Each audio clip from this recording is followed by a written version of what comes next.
New events live. It always has the wrong information. When I actually start the thing, but it's fine. All right, so we're live, guys. This is day one of the TTrades Discord community 2R challenge that he put out. So what we're going to do every day is just go over the day. I'm going to try to do this every day. I'm going to do it every day that I trade. But as a father of a toddler and husband of a pregnant wife, I might miss sometimes, but I'm going to try to do it every day. I'm going to journal as much as possible. So this is day one of that daily review journal. So we'll go through the setups, sort of how I saw the morning, what I was looking for, how it played out, and what trades I took. We're only allowed to take one on the challenge. So I will show you the trade I took if I took a trade. All right, so starting out the day, you can see my multi-layout here. Let me just switch to full screen here of the daily. We'll start with that.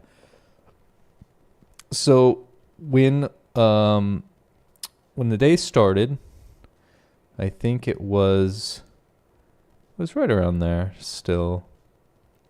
But we have our major draws on liquidity. This is Monday, remember. So our major draw on liquidity that I have laid out is previous week high and then the previous week high, which is all-time high. I believe that is the long-term draw right now. And we'll see what happens once that's hit.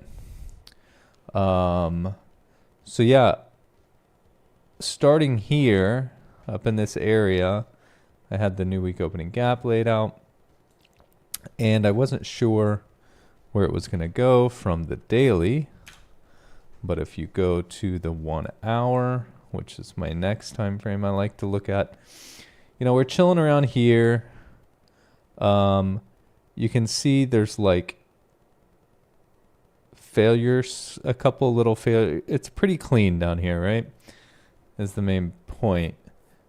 It's just done a little bit of accumulation. If we look at the 15 minutes, that becomes even clearer. You don't see Asia anymore, but let me turn that on just so you can see that session. Here, I'll put on those. So as you can see, Asia here, and once again, this is a 15-minute chart.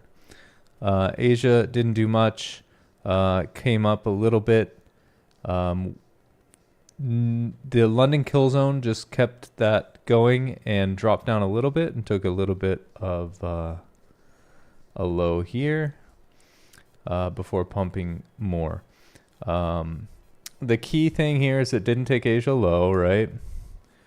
So when we're looking for a straight out of the gate buy day, what we really would want this to do overnight is, I mean, it could take out Asia high, but it also would need to come down here and retrace into a little bit of a discount, right? So straight out of the gate, we have a 10 a.m. news event, red folder news event, which is rare, pretty rare. This looks very busy. Sorry, guys. So we have a 15-minute, a 10 a.m. news event. So I'm halfway just thinking that I should wait for that. For my rules on this challenge, as much as possible, I want to trade towards the higher time frame draw on liquidity, right? I'm not making it like a hard line rule. The rule that I put on myself was to trade with the daily bias. The daily bias could be a retrace, right? Here, I wasn't sure how far the retrace would be. I was honestly only looking at these equal lows as a sure thing, right? So coming into, and I'm only going to trade from 9:30 because we're doing kill zones. The way I like my kill zone for New York, I know some people use like 8 a.m. to 11 or 8:30 to 11. I think that's what TTrades puts out. I like just sticking with 9:30 to noon. So I'm going to take a trade in that time frame. So coming into 9:30, the first target I have is this, and I don't want to, it's against the higher time frame narrative, which is these two big highs. We're pretty close to it. I don't know how deep this is going to go, right? Now, I have some ways to guess with using, fibs, right? We can take some guesses, but this one lines up with 2.5. You can look at this fib, right? But I like the larger one here, or sorry, the higher one here. Either way, I'm looking at this. I don't want to take the short, is basically what I'm trying to say here, because I don't think it can go too far. I want to wait for it to head back towards this previous week high. So the morning setup, I'm going to go to the 5 because I am doing 5-minute change in state of deliveries only. I'm looking at NQ right here because that's generally what I'm going to be trading. And if I did journal what I would have done if I would have taken the short, and it was going to be from this. Sorry, here's the swing here. Is that the swing? Not really. It's like this weird non-swing swing. It's actually that, but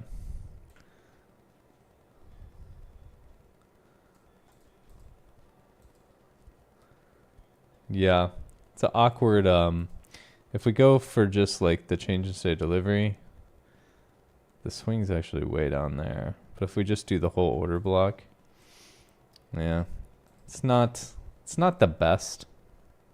But it would have been this change in state delivery here. This creates a minus OB, right? Trading out of there. You go here. So I did frame that trade in my journal, but I did not take it. So I would have, according to my rules, and this is just what I want to do for the challenge, I want to stick with something that I know is really nice. And a 2R would have been something like that, right? Which did hit. Pretty fucking good trade, honestly. But like I said, I didn't want to take a short today. I wanted to wait for a long. And I was more than happy to just wait. And if it never came back and set up a long, then I would have just not taken a trade. So more than happy to do that. But if we go back on the 1 hour, I want to show you what I was looking for on a reaction point. Now we have this 1 hour order block, and it's fucking massive, right? Like, someone was mentioning something on Discord today about like, oh yeah, I didn't want to enter on that. And I'm like, yeah, dude, you definitely don't want to just slap an order on this order block, because they're saying something like, oh, you never know when it's going to go further, blah, blah, blah, whatever. You're right. You're totally right. You never know. It could just slice through this order block and look for much lower prices and do something where it's, you know, an expansion week and Tuesday low of week. It takes like all this shit out and comes back up and takes out previous week high like Thursday, right? Could happen. Totally agree. So you never want to just slap an order, but you want to mark this out and say, okay, now we're in the area that I want to start hunting, right? I know this could be a potential reaction point for some longs, so I'm going to start hunting here, right? So you throw that area on. You say, this is a 1 hour order block, right? I usually don't put a big box like this. I'll just put a line just to know when we're in it. And then we go to 5 minute for entry, right? Now you can see that when NQ came down and hit the midpoint of that order block, it did reverse up, and it did. So what I'm always doing when I'm expecting a reversal, I'm marking out what would be the next potential change in state of delivery, right? So the potential change in state of delivery here, sorry, I forget where my template is. I believe it's on my trend line. But I have one that says potential OB, right? Potential plus OB. So I'm marking that out, thinking, okay, if we close above that is an OB. That is a change in state of delivery because we were in a bearish order flow, and now we're in a bullish order flow, right? So NQ did that here. Now, this is not healthy, dude. This is not, with my rule of how I want to play this trade, this is just too big of a stop loss for me. And then what I would normally do in this situation is I would look and say, okay, we're tapping into this. Let me drop down to like the 1 minute and let me try to hunt. Once we're back in here, let me hunt like this, right? So we come down, we put it in a shift on the 1 minute, and we come back and hit that order block, right? So that's the same concept, just on the 1 minute. And you see how well that held up, right? That isn't a potential OB, that is a for real OB. So this is creating a change in state delivery on the 5 minute, coming back, and then when it reacts and confirms that we're moving, because, you know, this could trickle down, this could take these relatively equal lows down here. Hell, it could even go all the way down here, sweep up all this stuff before coming back in, and you don't really want it to be in heavy drawdown, right? So you could go down to lower time frames. Now, I did not do this today because I have my personal rule for this challenge to only trade on the 5 minute, change in state delivery, and enter on coming back into the order block. All right. I didn't like this on NQ. However, I was also watching ES, right? Oops. That's not the ES I care about. I was also watching ES. ES put in a similar style of a move, but it was earlier. This block here was much smaller on ES than in NQ, and subsequently created an change in state delivery in an order block about 20 minutes earlier than NQ did, right? So I took this. And another rule, I'm not gonna trade after 12. So this just made it. It's 11:10. I guess not just made it, but I did enter in here long at the tap back into. Stop loss on swing low. And this was on MES. I'm trading my express funded account, which I'm limited to 2 contracts. It's just a 50K, so I'm limited to 2 contracts. So I do micros right now. I do 2 micros. So I was able to take this. There's 2R. Wow. This is ES. I was like, man, this is way cleaner than what I took, actually. Let me look on MES because that's what I actually took. I want to make sure I'm being honest here. Here's the long. So the long was here. It was a slightly different trade. Yeah, I was just above those highs. You see that? On ES, it was actually right at the highs, which is pretty nice. I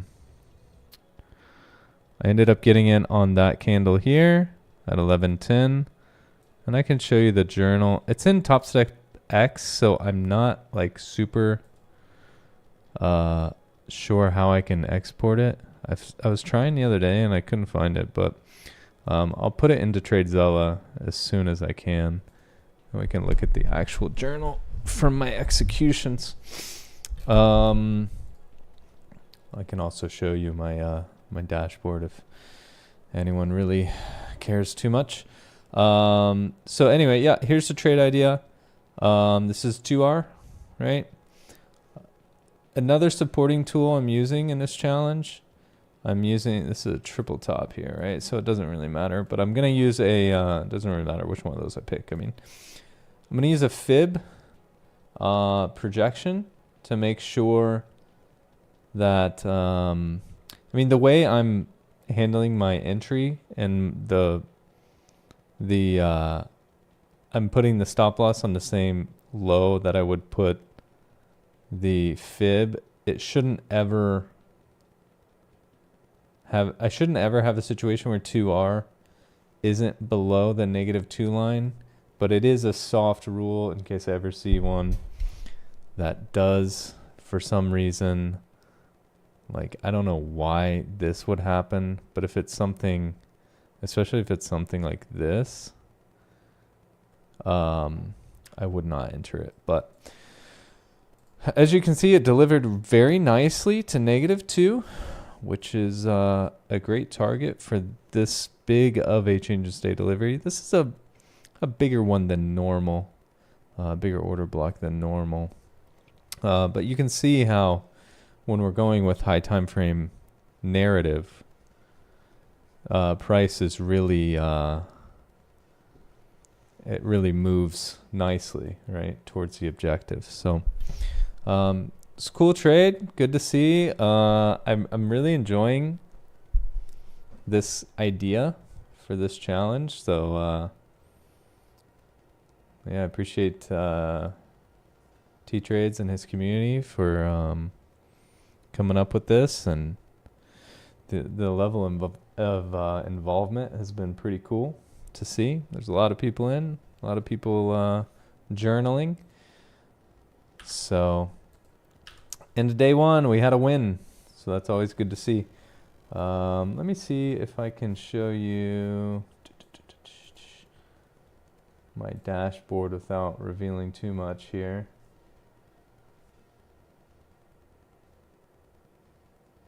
Oh God. I was like chatting with their little chat bot and it's fucking worthless.